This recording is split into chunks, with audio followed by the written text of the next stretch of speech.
औज़ुबिल्लाहि मिनश शैतानिर रजीम बिस्मिल्लाहिर्रहमानिर्रहीम। Dear student, कैसे हैं आप सब लोग? ठीक है। अच्छा जी, हम एजुकेशन एमसीक्यूज़ की सीरीज़ जो है हमने स्टार्ट की है। और आज जो हम सब्जेक्ट कवर करने की कोशिश करेंगे वो है हमारे पास साइकोलॉजी ऑफ एजुकेशन।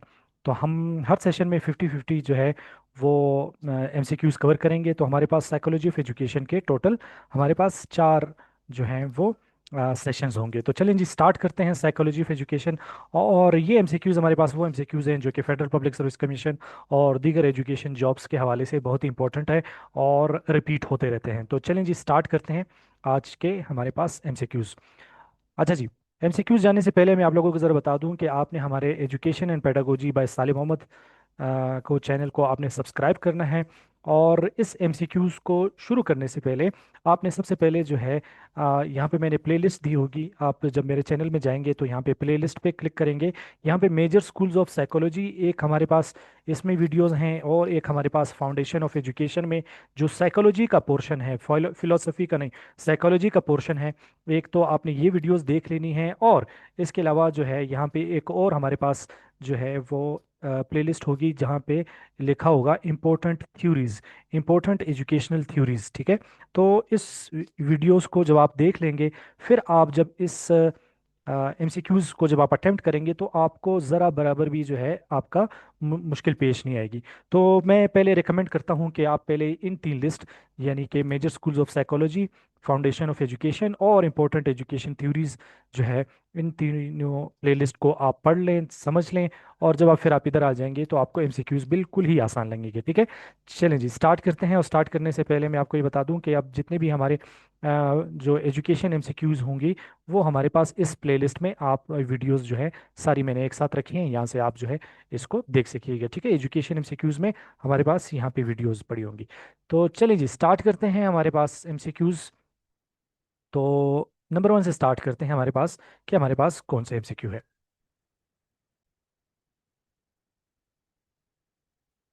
अच्छा जी, हमारे पास एमसीक्यू नंबर 1 है। A student start fearing exam after repeated failure, this fear develop even before the seeing the paper, which concept explain this. अब वहाँ पे बता रहा है कि एक बच्चा जो है वो बहुत बार फेल हुआ है। अब वो क्या कर रहा है कि एग्जाम से पहले ही जो है वो मिसाल के तौर पे डर जाता है। ठीक है। तो इसकी वजह क्या है? तो यहाँ पे हमारे पास थ्योरीज दी गई हैं कि क्या ये ऑपरेंट कंडीशनिंग्स है, क्लासिकल कंडीशनिंग्स है, इनसाइट लर्निंग्स है, ट्रायल एंड एरर से है। ठीक है। तो चलिए जी, स्टार्ट करते हैं हमारे पास। अच्छा जी, तो सबसे पहले हमारे पास ऑपरेंट कंडीशनिंग, हमारे पास ये रिवार्ड और पनिशमेंट का आता है, तो लिहाजा ये हमारे पास नहीं होगा। इनसाइट लर्निंग भी नहीं होगी, ट्रायल एरर यानी कि मिस्टेक सीख के जो हम करते हैं वो भी नहीं होगी। तो यहाँ पे हमारे पास जो आंसर है वो है क्लासिकल कंडीशनिंग। क्लासिकल कंडीशनिंग में क्या होता है कि आप यहाँ पे स्टूडेंट ने जो है एग्ज़ाम को अपने साथ एसोसिएट कर लिया है। ठीक है। यानी कि एग्ज़ाम को अपने साथ एसोसिएट कर लिया है, एक डर को जो है उसने एसोसिएट कर लिया है। तो लिहाजा इसका जवाब हमारे पास होगा क्लासिकल कंडीशनिंग। ठीक है। चलें जी, आगे चलते हैं हमारे पास। A teacher reward student after an unpredictable number of correct answer. Teacher जो है क्या करता है, स्टूडेंट को इनाम देता है कि वो एकदम से जो है उसने अच्छे जो है मिसाल के तौर पे जवाबात दिए हैं, लीडिंग टू स्ट्रॉन्ग लर्निंग, जो कि इसकी लर्निंग को स्ट्रॉन्ग बना रहे हैं। तो अब आते हैं कि इसमें हमारे पास जो है आंसर क्या है। फिक्स्ड रेशियो है, ये हमारे पास नहीं है, क्योंकि यहाँ पे जो है हमारे पास जो बात हो रही है वो अनप्रिडिक्टेबल नंबर्स की हो रही है। फिक्स इंटरवल भी हमारे पास नहीं है। तो इसका आंसर हमारे पास वेरिएबल रेशियो होगा, क्योंकि हमारे पास अनप्रिडिक्टेबल नंबर का जो हमारे पास ये निशानी है कि ये जो है वो वेरिएबल रेशियो होगी। ठीक है। चलिए जी, आगे चलते हैं। A child believe failure is due to low ability rather than effort. Effort. ठीक है। यहाँ पे बच्चा क्या कर रहा है कि ये सोच रहा है कि जो इसका फेलियर है उसके पीछे जो वजह है वो लो एबिलिटी है, बजाय कि वो कोशिश करे। ठीक है। तो इसका आंसर हमारे पास क्या है? एक्सटर्नल एट्रीब्यूशन नहीं हो सकती, क्योंकि यहाँ पे आ रहा है एबिलिटी। तो एबिलिटी हमारे पास अंदरूनी की तरफ जिक्र करता है। अब यहाँ पे मैंने आपको आंसर भी बता दिया। ठीक है। तो इंटरनल अनस्टेबल भी नहीं है, इंटरनल स्टेबल है इसका आंसर। ठीक है। एक्सटर्नल स्टेबल भी नहीं आ सकता, क्योंकि लो एबिलिटी जो है हमारे पास रिफ्लेक्ट करता है इंटरनल स्टेबिलिटी को। क्लियर है? चलेंगे आगे चलते हैं। अच्छा जी, यहाँ पे आता है हमारे पास teaching slightly moves a student current ability level reflects. अब क्या कर रहा है कि यहाँ पे हमारे पास जो टीचर है वो स्टूडेंट की एबिलिटी को थोड़ा आगे ले जा रहा है, यानी कि स्टूडेंट को जो है वो थोड़ी हेल्प की ज़रूरत है, वो कर सकता है, उसको थोड़ी बहुत जो है सपोर्ट की ज़रूरत है। तो वो री थ्योरी तो नहीं होगा, ठीक है, ट्रायल एरर एंड मिस्टेक सीख के बार बार करना भी नहीं होगा, कंडीशनिंग भी नहीं हो रहा है, तो जोन ऑफ प्रोक्सिमल डेवलपमेंट होगा। तो जोन ऑफ प्रोक्सिमल डेवलपमेंट क्या होता है कि एक जो है सपोर्ट चाहिए होती है, टीचर उसको दे, और स्टूडेंट जो है वो खुद कर सकता है, टीचर को भी पता होता है कि मैं इसकी थोड़ी मदद करूं तो ये जो है इसको कर सकता है। लिहाजा इसका आंसर होगा हमारे पास जोन ऑफ प्रोक्सिमल डेवलपमेंट। ठीक है, चलें जी फिफ्थ पे आते हैं। ये हमारे पास बड़ा आसान है और काफ़ी रिपीट भी होता है एग्जाम में, खासतौर पे फेडरल पब्लिक सर्विस कमीशन में। यहाँ पे लिखा है लर्निंग बाय ऑब्जर्विंग अदर्स। ठीक है, वो सीखना जिसको हम बाकियों को देख के जो है वो सीखते हैं, तो वो क्या होता है? तो ओपरेंट लर्निंग तो नहीं हुआ, क्योंकि यहाँ पे हमारे पास ऑब्जर्वेशन आ रहा है। इनसाइट लर्निंग भी नहीं हुआ। यहाँ पे हमारे पास देखिए आंसर आ रहा है ऑब्जर्वेशनल लर्निंग। ठीक है, तो इसका आंसर हमारे पास है ऑब्जर्वेशनल लर्निंग। चलें जी, आगे चलते हैं, हमारे पास सिक्स पे आते हैं। The law of effect suggest that responses followed by satisfaction are. यहाँ पे हमारे पास जो थोरनडाइक की जो हमारे पास तीन जो लॉज हैं, laws of effect, law of exercise, law of readiness, वो हमारे पास वो बता रहा है कि लॉ ऑफ इफेक्ट सजेस्ट करता है कि रिस्पॉन्सेज जो हैं, जो सेटिस्फेक्शन जो उसको मिलती है तो वो क्या होती है, यानी कि जो हमारे पास जो रिस्पॉन्सेज होंगे, जो सीखना जो सीख चुके होंगे वो क्या होंगे? क्या वो जो चीज़ सीखे होंगे उसको हम जल्दी भूल सकते हैं, क्या वो स्ट्रेंथन कर सकते हैं या इग्नोर कर सकते हैं, या फिर जो है वो पनिश कर सकते हैं? तो यहाँ पे इसका आंसर है स्ट्रेंथन। कि लॉ ऑफ इफेक्ट ये बताता है कि वो रिस्पॉन्सेज जिसके बाद सेटिस्फेक्शन मिलती है तो वो लर्निंग हमारे पास स्ट्रेंथन होती है। ठीक है, चलिए जी आगे चलते हैं। हमारे पास तो हमारे पास इस तरह के एमसीक्यूज जो है वो आते हैं, क्योंकि थोड़े टेक्निकल इजाफा आए थे, तो हम लिहाजा उसी की थीम बना के जो है आगे चल रहे हैं। चलें जी आगे चलते हैं। हमारे पास which state include development of logical thinking about concrete objects. अच्छा जी, यही वजह थी कि मैंने आप लोगों को बताया कि जब आप एमसीक्यूज की तैयारी करेंगे तो सबसे पहले जो मैंने प्लेलिस्ट में वीडियो के शुरू में आप लोगों को मेरे चैनल में जो आपको तीन प्लेलिस्ट हैं उसको जब आप वीडियोस देखेंगे तो ये आपको एकदम से आ जाएंगे। ठीक है, तो आपने उन वीडियोस को जो है देखना नहीं भूलना है जब आप इसको अटेम्प्ट करेंगे। अच्छा जी चलें जी आते हैं, यहाँ पे भी मैं आपको समझाता हूँ, तो यहाँ से भी आप समझ जाएंगे। अच्छा जी, वह हमें बता रहा है कि किस स्टेज में। ठीक है, तो हमारे पास जो पियाजे है, क्योंकि अब हमारे पास वो बता रहा है लॉजिकल थिंकिंग, तो इससे हमें पता चल जाता है कि ये जॉन पियाजे की बात हो रही है, और यहाँ पे इसके स्टेजेस के हवाले से भी पता चल जाता है। अच्छा जी, which stage includes development of logical thinking about concrete objects के हवाले से बात हो रही है। तो कंक्रीट ऑब्जेक्ट के हवाले से जब हम बात करते हैं तो ये हमारे पास स्टेज है, देखें नाम से ही जाहिर है हमारे पास कंक्रीट ऑपरेशनल ये स्टेज आ जाती है। ठीक है, तो ये थर्ड स्टेज है, और ये हमारे पास किस एज ग्रुप में होती है? 7 से लेके 11 साल पे होती है, कि जहाँ पे बच्चे क्या करते हैं, इन लॉजिकल जो ऑपरेशन होते हैं वो डेवलप कर जाते हैं और फिर बाकायदा तौर पे उसको खुद करते हैं। ठीक है, तो ये स्टेज हमारे पास जो है कंक्रीट ऑपरेशनल स्टेज हो जाएगी। अच्छा जी आगे चलते हैं। हमारे पास अकॉर्डिंग टू जीन पियाजे एब्स्ट्रैक्ट रीजनिंग डेवलप्स इन। अब वो बता रहे हैं कि जीन पियाजे के मुताबिक जो एब्स्ट्रैक्ट रीजनिंग है वो किस उम्र में होती है? चाहे अर्ली चाइल्डहुड में होती है, नहीं। ठीक है, अब देखें एब्स्ट्रैक्ट रीजनिंग की बात हो रही है। ठीक है, एब्स्ट्रैक्ट रीजनिंग की बात हो रही है। मिडिल चाइल्डहुड के हवाले से भी नहीं है हमारे पास, एडोलेसेंस में होगा, इन्फेंसी में भी नहीं होगा। देखें एब्स्ट्रैक्ट रीजनिंग की बात हो रही है तो यहाँ पे आप देखें कि यहाँ पे एडोलेसेंस में हमारे पास होगा, कि जहाँ पे हमारे पास एज ग्रुप 11 से लेके 12 साल तक होती है, तब ये हमारे पास चीज़ें जो है वो डेवलप हो जाती हैं। ठीक है, इसमें बच्चा जो है बाकायदा तौर पे हाइपोथेटिकल और एब्स्ट्रैक्ट थिंकिंग जो है वो सीख जाता है। ठीक है, चलें जी आगे चलते हैं। अच्छा जी, द कंसेप्ट ऑफ री। अब वो बता रहे हैं कि री, ठीक है, री जिसमें बाकायदा तौर पे हम जो है वो रेशियोज का जो है वो इसमें इस्तेमाल करते हैं। अब यहाँ पे बता रहे हैं कि री है, तो री किस में होगा? बड़ा ही आसान है, आपको नाम देख से जो है आपसे पता चल जाएगा। साइको एनालिसिस जिसमें इड, ईगो, सुपर ईगो की बात हो रही है तो ये नहीं हो रही, वो री बिल्कुल अलग है। गेस्टाल्ट बिल्कुल अलग है। ह्यूमनिज्म तो सिर्फ हमारे पास जो है वो ह्यूमन को जो है बड़ा सपोर्ट करता है, तो ये भी नहीं है। तो लिहाजा हमारे पास एक रह जाता है बिहेवियरिज्म। तो लिहाजा बिहेवियरिज्म ही है जो कि री यानी कि रिवार्ड्स और पनिशमेंट को देखता है। तो लिहाजा इसका आंसर होगा हमारे पास बिहेवियरिज्म। ठीक है डियर स्टूडेंट, चलें जी आगे चलते हैं। अच्छा जी, अब हमारे पास है नेक्स्ट, हमारे पास learning without reinforcement but shown later. अब वो बता रहे हैं लर्निंग हो रही है रीइंफोर्समेंट के बगैर लेकिन बाद में। तो ये किस चीज़ को कहते हैं? इनसाइट लर्निंग भी नहीं है हमारे पास, ये हमारे पास क्लासिकल कंडीशनिंग भी नहीं है, ड्रिल लर्निंग भी नहीं है। ड्रिल लर्निंग किस चीज़ को कहते हैं स्टूडेंट? जिसपे हमारे पास प्रैक्टिस होती है। तो ये है हमारे पास लेटेंट लर्निंग। ठीक है, लेटेंट लर्निंग क्या होती है? लेटेंट लर्निंग वो होती है कि ये हिडन होती है।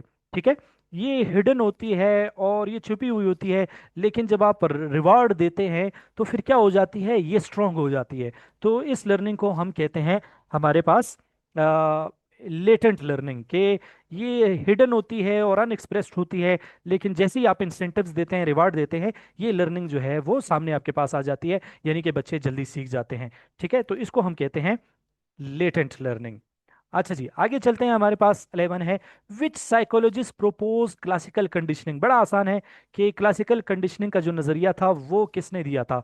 बीएफ स्किनर ने, तो हमारे पास स्किनर बॉक्स दिया था ऑपरेंट कंडीशनिंग। जेबी वॉटसन भी नहीं है, एडवर्ड थॉर्नडाइक ने तो ट्रायल एंड एरर की थ्योरी दी थी। तो लिहाजा हमारे पास इसका आंसर है एवन पेवलोव। ठीक है, चलें जी आगे चलते हैं, हमारे पास री। अच्छा जी, रीइंफोर्समेंट दैट रिमूव्स अनप्लेजेंट स्टिमुलसेस।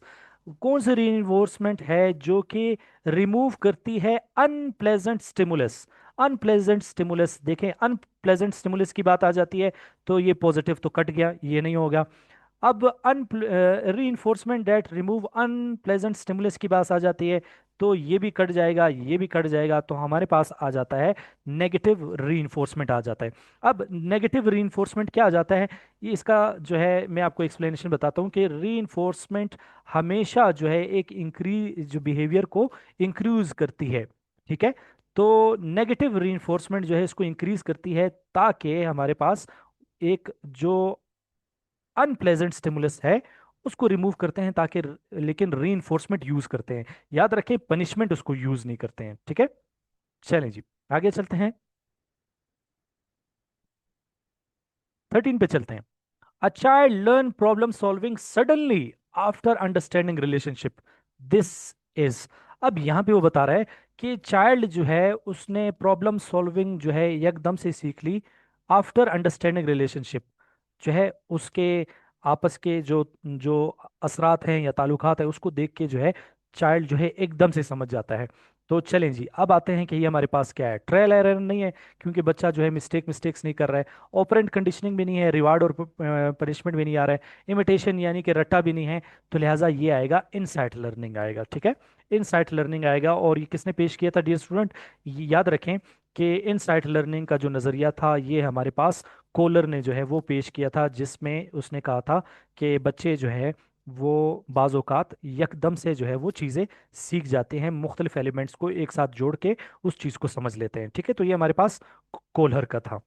अच्छा जी आगे चलते हैं, हमारे पास है अकॉर्डिंग टू लेव विगोट्स्की लर्निंग अकर थ्रू। अब यहाँ पे हमारे पास वाइगोट्स्की बताता है कि ये हमारे पास लर्निंग जो है वो कैसे होती है।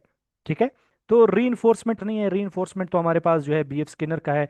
कंडीशनिंग तो सॉरी, रीइंफोर्समेंट जो है हमारे पास बीएफ स्किनर का है। कंडीशनिंग भी ये आ गया, इंस्टिंक्ट भी नहीं आ गया, तो सोशल इंटरेक्शन आ गया। ठीक है, तो लाइव जो हमारे पास लाइव वाइगोट्स्की है वो ये कहता है कि बच्चे जो है वो कल्चर से सीखते हैं, सोशल डायलॉग से सीखते हैं, और हमारे पास कोलेबरेटिव इंटरेक्शन से सीखते हैं। इससे उनकी जो है डेवलपमेंट हो रही होती है। तो लिहाजा इसका आंसर है हमारे पास है इसका आंसर लाइव विगोट्स्की। ठीक है,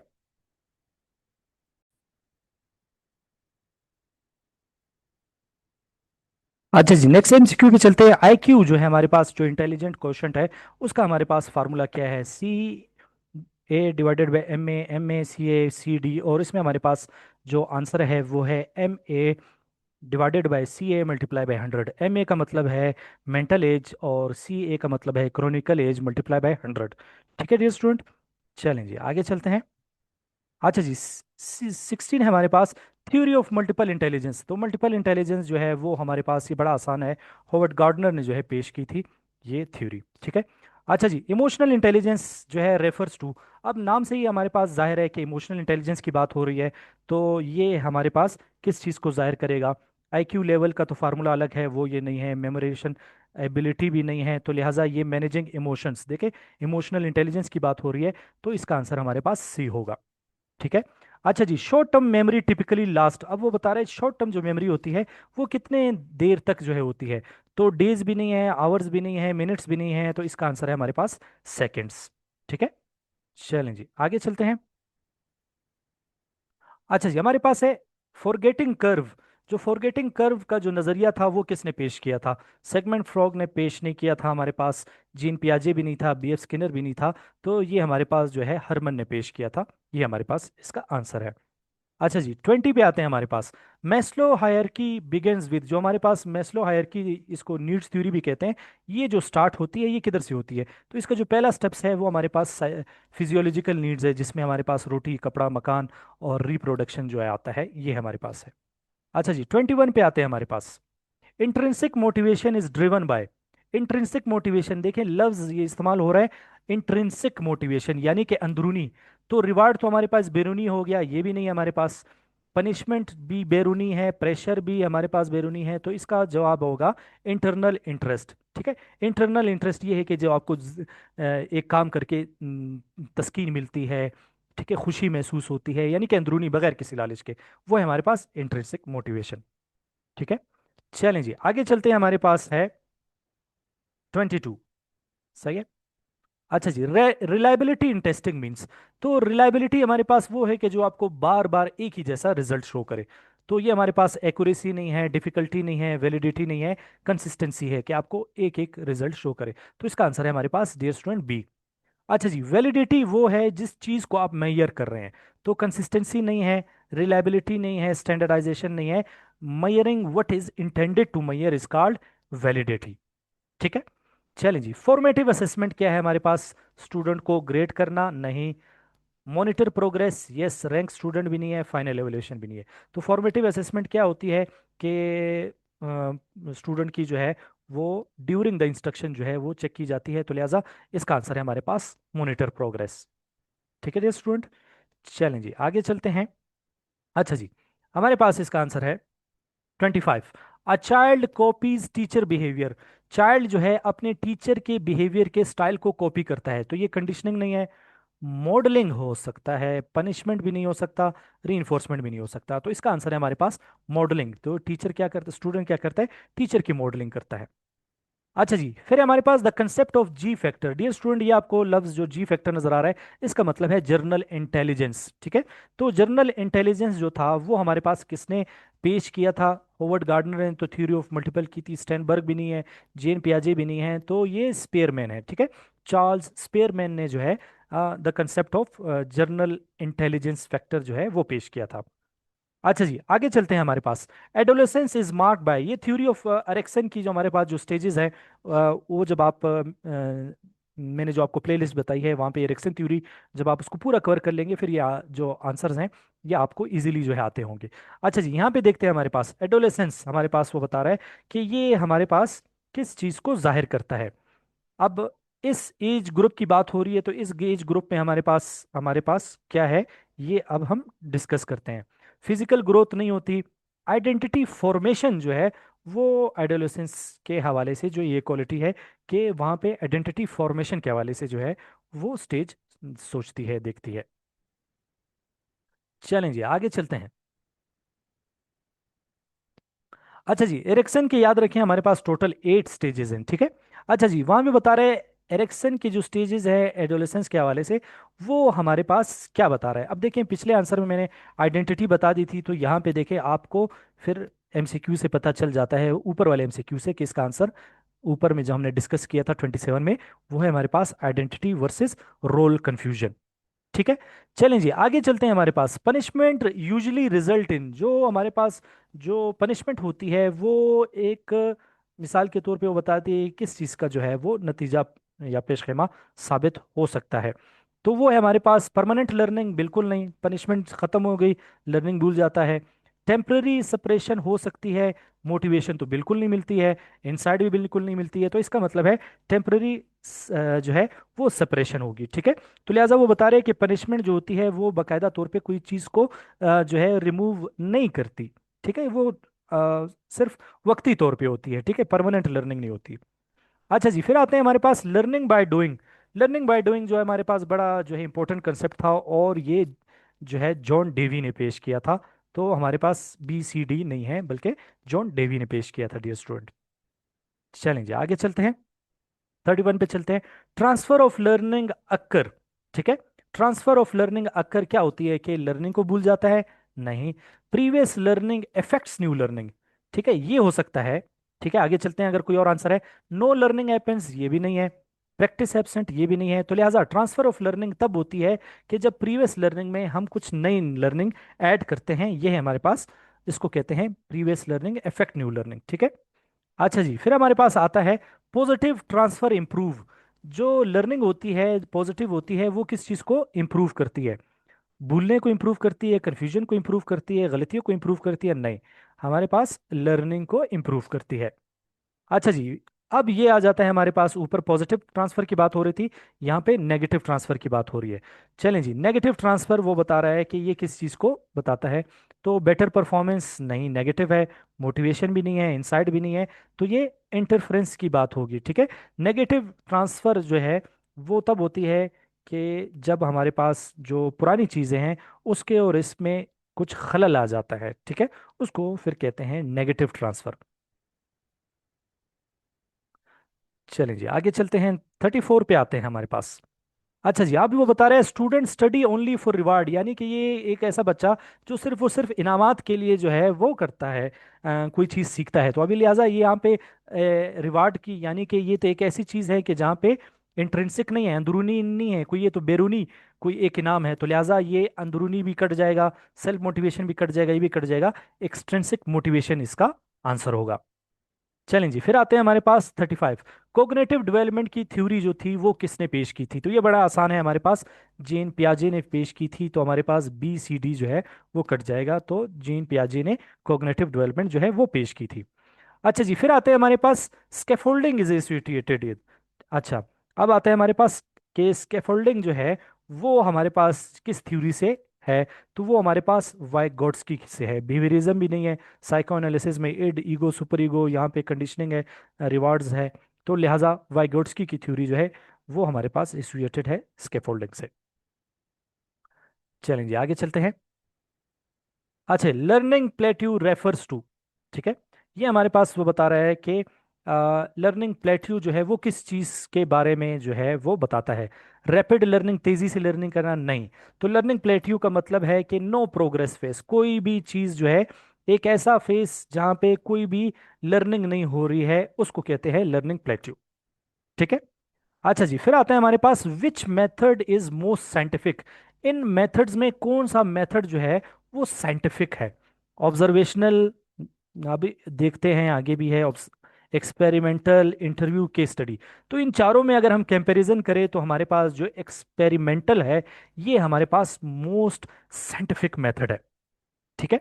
चलें जी आगे चलते हैं। इंडिविजुअल डिफरेंसेस, ये बड़ा आसान सा आपको दिया गया है, बहुत ही रिपीट होता है हमेशा एग्जाम में, कि इंडिविजुअल डिफरेंसेस क्या कहते हैं? सिमिलरिटी को कहते हैं? नहीं। यूनिफॉर्मिटी, इक्वलिटी, नहीं।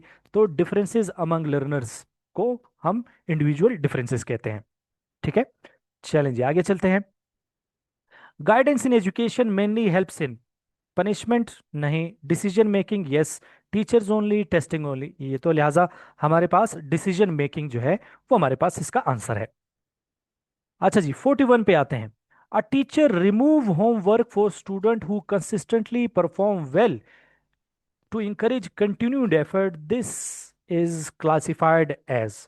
अब वो हमारे पास बता रहा है कि टीचर जो है वो क्या कर रहा है कि होमवर्क को रिमूव कर देता है। वो कहता है कि भाई जिसने 15 मिनट या 20 मिनट में ये चीज परफॉर्म कर ली तो उसका होमवर्क माफ है या उसको नहीं दिया जाएगा, ठीक है। तो ये वो बता रहा है कि इसको बेहतरीन तौर पे किस चीज पे जो है वो किया जाएगा।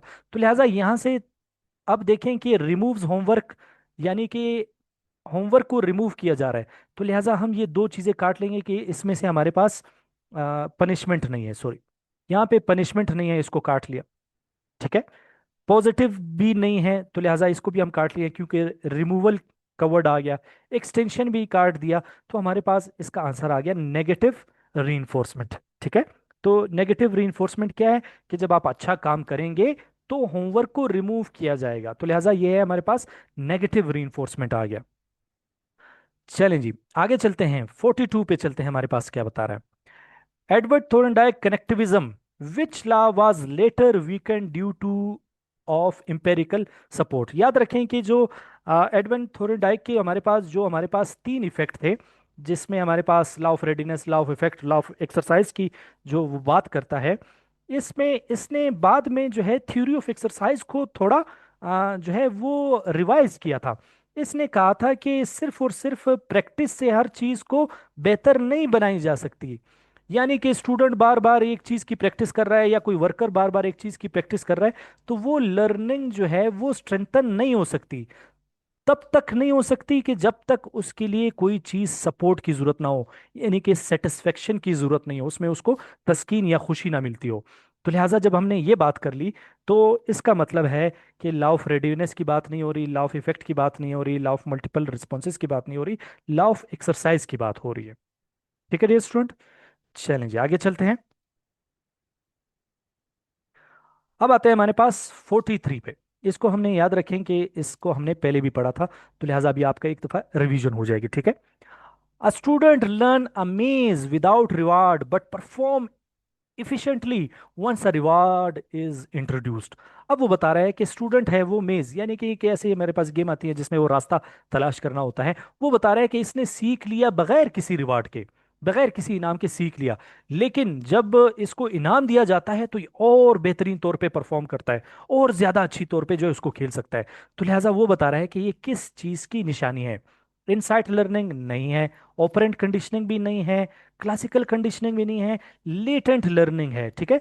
तो ये हमारे पास बकायदा तौर पे जो लेटेंट लर्निंग है, ये हमारे पास एडवर्ड टोलमैन का जो नज़रिया था वो था, जो कि वो बताता है कि लर्निंग जो है तब अकर होती है कि जब आप इसको इमीडिएट रिवॉर्ड देते हैं और वो मोटिवेट होते हैं, तो वो एकदम से जो है अच्छा परफॉर्म करते हैं। तो याद रखें, ये हमारे पास एडवर्ड टोलमैन क्लासिकल का जो है वो नज़रिया था। चलें जी, आगे चलते हैं हमारे पास। अकॉर्डिंग टू जीन पियाजे, failure in conversation task is primarily due to. ठीक है। वो बता रहा है कि जीन पियाजे वो बता रहा है कि कंजर्वेशन इन फेलियर का जो बुनियादी तौर पे वजह है वो क्या है। ठीक है। तो यहाँ पे वो हमारे पास वो बता रहा है कि फेलियर इन कंजर्वेशन क्या होती है। ठीक है। यानी कि जब आप उससे पूछते हैं, रिवर्स पूछते हैं, यानी कि आप कहते हैं कि आपका वालिद का नाम क्या था, तो वो कहेगा ये था। आप उसको कहें दादे का क्या नाम था, तो वो कहेगा ये है। जब आप उससे पूछते हैं कि दादे के पोते का क्या नाम था, तो वो जो है जवाब नहीं देता। इस चीज के बारे में पूछा जा रहा है। तो लैक ऑफ मेमोरी नहीं, क्योंकि दिमाग तो होता है, ये तो नहीं हो सकता। पुअर अटेंशन भी नहीं है, लैक ऑफ लैंग्वेज भी नहीं है क्योंकि लैंग्वेज भी आती है। इरिवर्सिबिलिटी ऑफ थॉट आती है, क्योंकि इस स्टेज में हमारे पास जो बच्चे होते हैं वो प्री ऑपरेशनल स्टेज में होते हैं डियर स्टूडेंट। तो लिहाजा प्री ऑपरेशनल स्टेज में हमारे पास, आपने पढ़ा होगा, ये हमारे पास मैंने प्लेलिस्ट में जो है ये जीन पियाजे की थ्योरी को जो है बहुत ही डिटेल से आप लोगों को जो है पढ़ाया है, समझाया है, तो आप उसको रेफर कर सकते हैं, उसको आप एक दफ़ा देख लें। तो प्री ऑपरेशनल स्टेज में हमारे पास एक खासियत होती है कि जो बच्चा है वो रिवर्स करने में जो है मुश्किल हो जाता है, तो इसको कहेंगे हम इरिवर्सिबिलिटी ऑफ थॉट। लेकिन जब आप उसको कहेंगे कि आपके दादे के पोते का क्या नाम था, वो जवाब नहीं दे सकता है। ठीक है। चलें जी, आगे चलते हैं। A child says the sun follows me when I ever I go. अब वो बता रहे हैं कि बच्चा कहता है कि मैं जहां भी जाता हूं, सूरज जो है वो मेरे पीछे पीछे आ रहा है। ये किस चीज को फॉलो करता है। तो लिहाजा डियर स्टूडेंट, याद रखें कि हमने जब इस थ्योरी के बारे में पढ़ा था, तो हमारे पास ये क्या है, ये आता है एनिमिज्म आता है।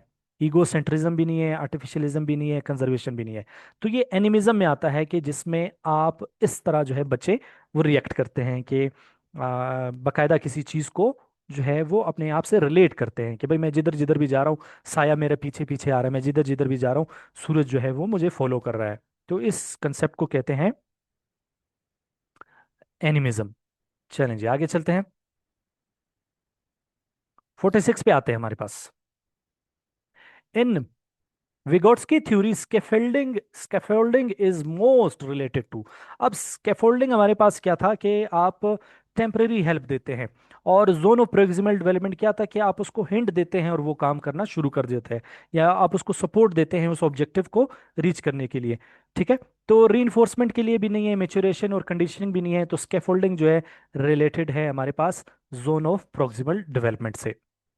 अच्छा जी, यहाँ पे बता रहा है विच situation best reflect over justification effect. वो बता रहा है कि ये जो चार आपको स्टेटमेंट्स दी गई हैं या सिचुएशन दी गई हैं, ये ओवर जस्टिफिकेशन इफेक्ट को कौन सा जाहिर करता है। Student study due to curiosity, के स्टूडेंट जो है वो क्यूरियोसिटी की वजह से पढ़ते हैं, नहीं। Student stops drawing after rewards are removed, के स्टूडेंट जो है वो क्या करते हैं, वो ड्राइंग जो है वो बस रोक देते हैं जब उनको कोई इनाम ना मिल रहा हो। ठीक है। आगे देखते हैं अगर कोई और आंसर अच्छा हुआ। स्टूडेंट इंप्रूव आफ्टर पनिशमेंट, के पनिशमेंट देख के जो करते हैं, नहीं ये भी कंसेप्ट सही नहीं है। स्टूडेंट लर्न बाय इमिटेशन, यानी कि बच्चे जो हैं वो क्या करते हैं, रट्टा लगा के सीखते हैं, ये भी नहीं है, तो ये भी नहीं है। तो हमारे पास जो इन चारों में जो बेस्ट है वो ये है कि बच्चे जो हैं वो ड्राइंग स्टॉप कर देते हैं कि जब उनको कोई इनाम जो है वो मिटा दिया जाता है या इनाम नहीं दिया जाता है। अच्छा जी आगे चलते हैं। A test yield consistent result but not measure what is intended. तो ये हमारे पास ये क्वेश्चन है जो कि किसी ना किसी एग्जाम में ये लाजमी होता है डियर स्टूडेंट, इसको आप याद कर लें। अब वो बता रहा है टेस्ट यील्ड कंसिस्टेंट रिजल्ट। अब यहाँ पे बता रहा है कि एक ऐसा टेस्ट जो बार बार आपको क्या दे रहा है, कि कंसिस्टेंट रिजल्ट दे रहा है। तो इसका मतलब ये हो गया कि रिलायबिलिटी इसमें है, तो हम कहते हैं आर इसमें है। आगे चलते हैं। But not measure what is intended. अब वो चीज नहीं है कि जिस चीज के लिए इसको टेस्ट लिया जा रहा है, तो इसका मतलब है जो वैलिडिटी है वो नहीं है। तो ये हमारे पास जो है इसका स्टेटमेंट का जो है वो समरी आगे चले भी देखते हैं। हाई वैलिडिटी नहीं है, तो ये आंसर कट जाएगा। लो वैलिडिटी, बिल्कुल लो वैलिडिटी है, यहाँ पे क्रॉस है। High reliability, yes high reliability है। तो ये हमारे पास इसका आंसर आ जाएगा, हाई बहुत भी नहीं है, लो बहुत भी नहीं है। ठीक है डियर स्टूडेंट, चलें जी आगे चलते हैं।